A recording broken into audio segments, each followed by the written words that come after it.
Hello, everybody. Welcome back to The Honest Budget.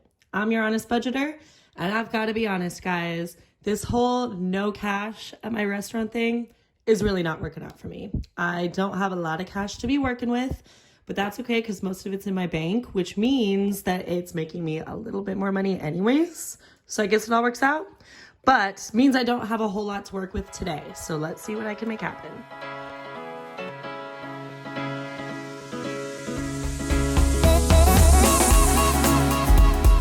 Okay, so as always, make sure that you're subscribed to my channel. Over here, we are learning, we're growing, so you want to be a part of that. Also, make sure to stick around to the end of my video because I have a pretty good financial tip for you this week. But let's get into what my paycheck and budget's looking like. So we have a little bit more that we were able to include this week because I got some of the interest from my high yield savings, as well as a good amount with credit card rewards. Remember that Disney pass that I bought? Well, I was able to buy both mine and my girlfriend's at the same time. So I was able to get 4% back on that purchase, which was awesome. So I got about $67 back on it. So I had a good amount for credit card rewards this week. So I did end up applying that towards my credit card payment. So that is kind of helping me finish off paying off the Disney pass. So that really helps. I'm super happy about that. But for my paycheck, I have $1,340.12. I only got about $20 in cash this week. And then I had $171.70 from my high yield savings interest. We'll talk about where that's going to go later, but we have $1,639.05 that we are working with.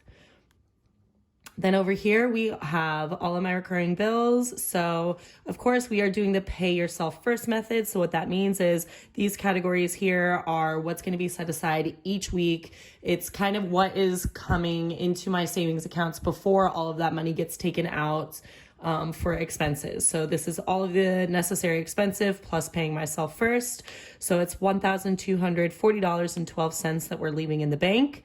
So we have $291.70 that we're working with. So I was able to pull out some cash from my other envelopes that was kind of just paying myself back, like for example, restaurants and the me stuff. I got my nails done. I went out to eat. So of course I pulled that money out. So I have a little bit more than just the $20 that I'll be stuffing today, but it's still not going to be a whole lot. So we're just working with what we got. I could always go to the bank and take some stuff out, but I actually prefer to keep it in there so that it makes me more money. And I don't like to keep as much cash on me because I don't think it's super safe. So that's just kind of what my preferred method for the moment is. But emergency fund will be getting a little bit of love today. So we're just giving it $20. So we now have 20, 40, 60, 81, 20, 40, 60, 82.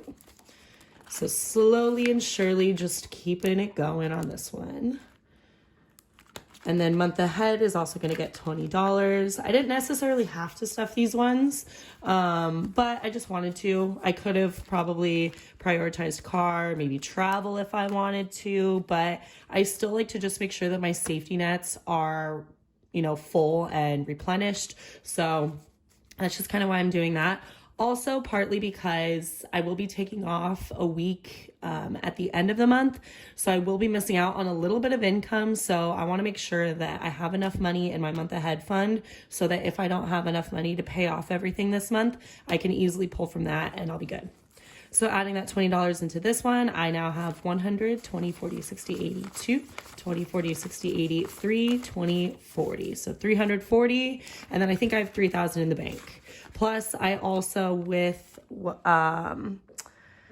this 250 that I keep putting away. Oh my gosh. I'm also, let's see. So I'm putting $250 away for my rent and utilities each week, but also what you're not seeing here too is I'm transferring $250 each week to also go towards like kind of month ahead slash the rent and utilities thing, because I'm just wanting to make sure that everything is consistently paid off each month, that I consistently have the money and then even save a little bit more. So just in case there's a month that's a little bit rough and I don't have it, then I'll have it in some sort of other account. So I have so many different like little safety nets here and there. It's probably a little bit too much, but I just like to prepare for the worst. So that's just me.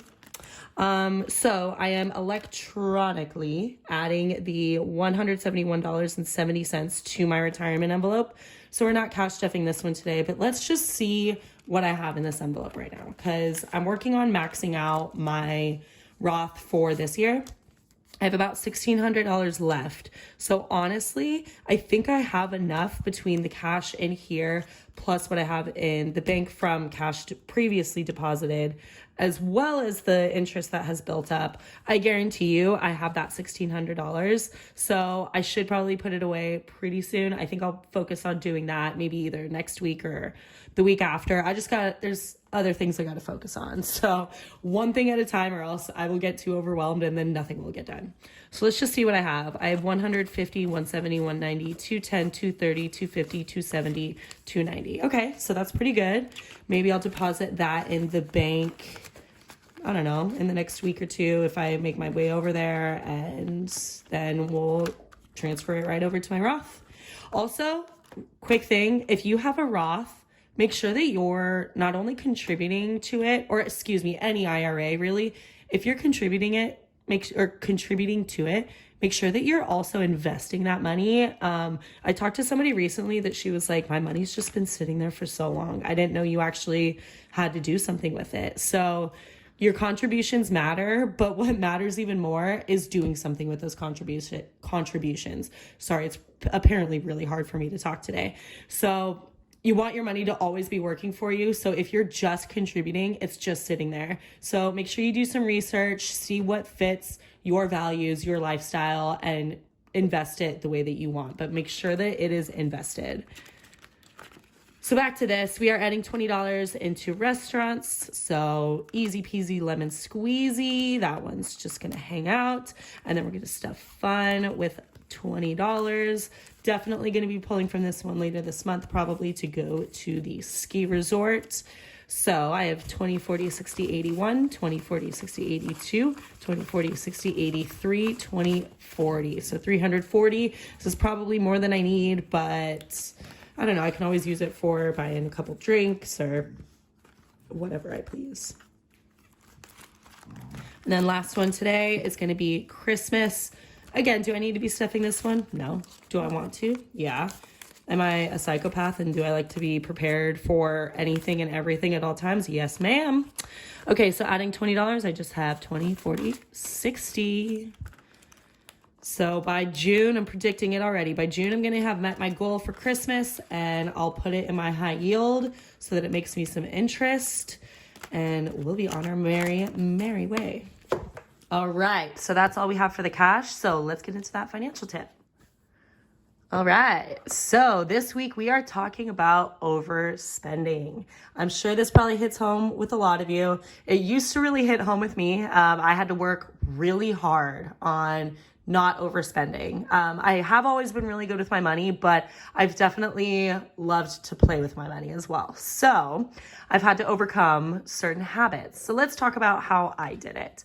So number one is going to be to track your spending. Now, tracking your spending isn't going to directly stop you from overspending, but it will kind of indirectly help you. So what it does is by looking at what you're spending for each category each month, it puts pen to paper. It gives you a visual of, oh my God, I am spending way too much in this category. Maybe you're spending too much on going out for drinks with friends. You're spending too much on going out to eat.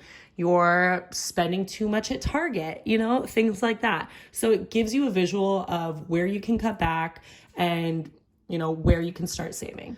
Okay, so this next one here is going to be to use the cash envelope method. So that, of course, is what I've been doing here. I've kind of been doing more of a half method with this. So I leave half of my money in the bank to make sure all my bills are constantly paid. And then I do the other half for cash stuffing. I know a lot of other cash stuffers, what they'll do is they'll pull all of their cash out of the bank and they'll cash stuff for their rent, their utilities, their internet, all of that kind of stuff. And what that does is it gives you a limit of what you can spend. And then once that cash is done, you can't spend anymore. It's all you got. So that really helps, because then you're not like, you're like, oh, I might be able to spend a little bit more in this category. And it's like, well, no, because you don't have any more cash, you're done. So that can really help you just keep that in control. Okay, so these last two are the ones that have probably helped me out the most. They're my absolute favorite. This one here, so what I've done is I've started to think of my purchases in terms of hours worked in order to pay it off. So a small purchase, it might only be like 1 or 2 hours that I have to work to pay it off. So I might feel comfortable doing that. There might be other big purchases where it's like, oh my God, this might be 30 hours of work for me to be able to pay this off. And you start thinking, okay, is this purchase actually worth it then? So really with this method, what it kind of does is it helps you think about your money in terms of time. So time is money and money is time. So we don't want to be wasting it. So start thinking of your purchases in those kind of terms so that you're not wasting your time on these specific purchases. It's going to take you a lot of time to be able to pay it off. So don't waste that time if it's not a purchase that is really going to be serving you and benefiting your life.